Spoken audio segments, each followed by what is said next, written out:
Oh, what is up, my recovery family, and welcome to the Strictly Recovery podcast. I do make videos about recovery on pretty much all platforms. Pretty short videos, but these episodes will be a little different. I will be bringing you different people who came from all walks of life to share their story with you. This is the same idea as a speaker meeting, but at an internet level. This is the first episode, and I already made a mistake. I don't know how to fix it, and I forgot to turn my mic on. Her mic was on, but my mic was off. But that's okay. I'm still gonna post this because the message is not coming from me. It's coming from Karen, a very special lady and a very, very, very great lady to get to know in recovery.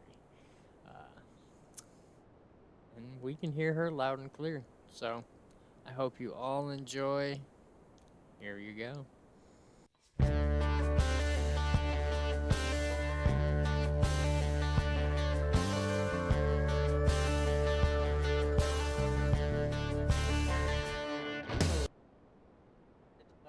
Recovery family, and welcome back, and welcome to my YouTube page where we will be bringing you these podcasts for now until I can figure out how to get it on another site.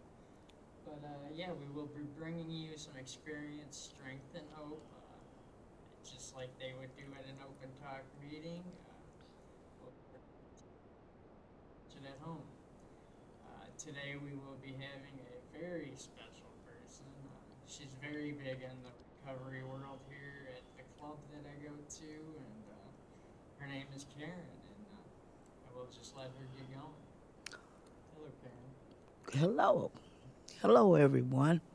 My name is Karen. I was 8 years old and I was molested by my cousin. I didn't even know at the time that this was going on because I had no idea. So after that, I progressed along and I became 13 years old and got introduced to the alcohol called Mad Dog 2020. And at that time, I didn't realize that I was even being molested again until my family came home and saw me drunk and the kitchen looked a mess.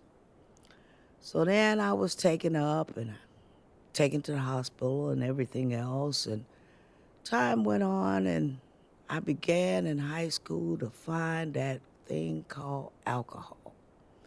And we all used to gather around different people's lockers and drink, drink, drink. Hmm. That was the beginning of my downfall. So then I went along in life just going, drinking, drinking, drinking. It's ridiculous how bad it was to me and to my family, to the whole world. I just kept going and going and going, and then, oh, then here comes a new thing. Let's try some cocaine. The word cocaine came into my system. It was like a night and day. I used to sniff, sniff, sniff, sniff, sniff. But that wasn't enough. I still was drinking. I still, at this point, was going down to West Lafayette to Purdue University to their student lounge. And I was getting all blasted, blasted. Take me 15 minutes to go 86 miles. It was just ridiculous. Every night we did this, and we were drinking, and we were snorting cocaine. Then I got introduced as an adult to that thing called crack, smoking crack. That was it. I was done. I just did not know how to quit. I didn't think about the repercussions. I just wanted to do, I could just wanted to smoke crack. As it happened, I almost lost my job and I had to pull that race card out. When that happened, I went into treatment. I stayed, I think, 34 days first time, and wow, it was ugly. And then I had to go to a halfway house, and I didn't like that. I didn't like that at all. But I still hadn't learned. So I went back to doing cocaine, crack, drinking, just like a dang gone fool. But now, looking back, God changed my whole way of thinking on this time. I was living in Loganville, Georgia at the time, and I just was drinking. I lost my best friend, my mom, and then I lost my husband, and I lost my son. All to these drugs called alcohol, cocaine. I was never a weed smoker, so I didn't like the down part of life. I wanted to always be up. It's uppity. Wow, when those things really hit my brain, I was like a person that was just totally gone. And I went and I said, God, please take it away from me. Please take away the taste of drugs and alcohol. And finally, one night I was on TV, and every station I turned to, I heard and saw, if you're addicted, call this number. Call this number. Addiction, call this number. And I did call that number. And they called me back, and I spoke to them. And at first, they wanted to send me in the mountains of Georgia.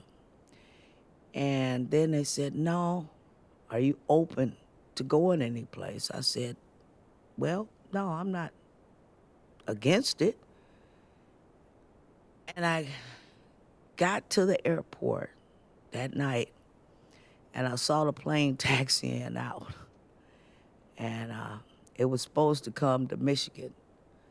And a friend of mine says, oh, you missed that on purpose. You didn't go. I said, yes, I did. I couldn't get there no faster. So the next morning, they dropped me off at the airport, and I went.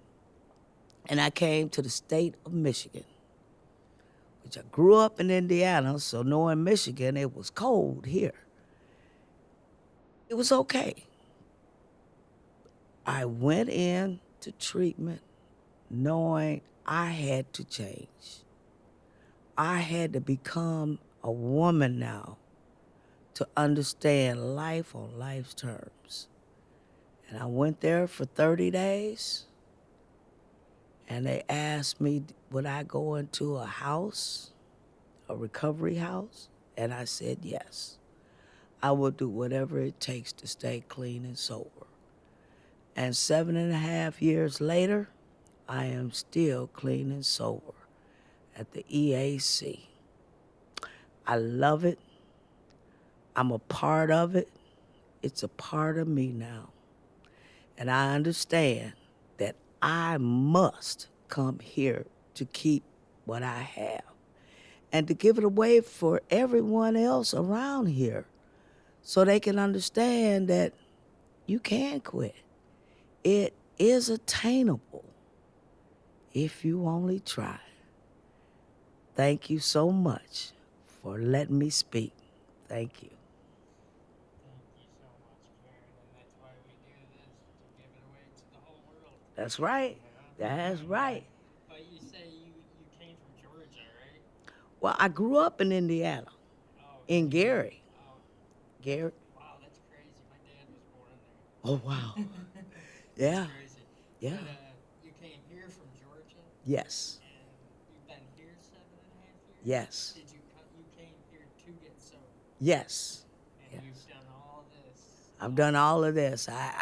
Whatever they told me to do, I've done. That's it, man. That's what they told me right when I walked into rehab. Just listen, do what you're told, and everything will be alright. And at first, I couldn't believe it. And then at the end, I says, wow, the light bulb is on. I do believe. And whatever it takes, that's what I do today to stay clean and sober. That's inspirational. You came here, just you and your bags, huh? Me and my bags. That's That's it. Whatever I could fit in the car. And I flew down to Atlanta or Loganville, and then I drove back up 14 and a half hours straight. And I went into a house, a recovery house, and I learned life. And I thank God for Live Right today. yeah, that's awesome. Great Yeah. place. Tell you what, if that was me, Mm-hmm. I'd be. Oh man, I don't think I could do it. It took me. I lived here, Mm-hmm. went to rehab, and it took me 3 months. I was doing online meetings. It took me 3 months just to walk through the door because I was just scared of people. Yeah. Isolation will do something to you. Yes, it will. But I appreciate you for coming on and sharing with us. I really do. Hopefully, we can have more of these. And Hopefully so. yeah, Hopefully I I've really do. opened it up to other people to come on. Yeah, you definitely did. You broke me out of my shell. That's for sure. I feel pretty good That's good. after my day yesterday. Yeah. I can understand that. But I thank you so much. Thank You too.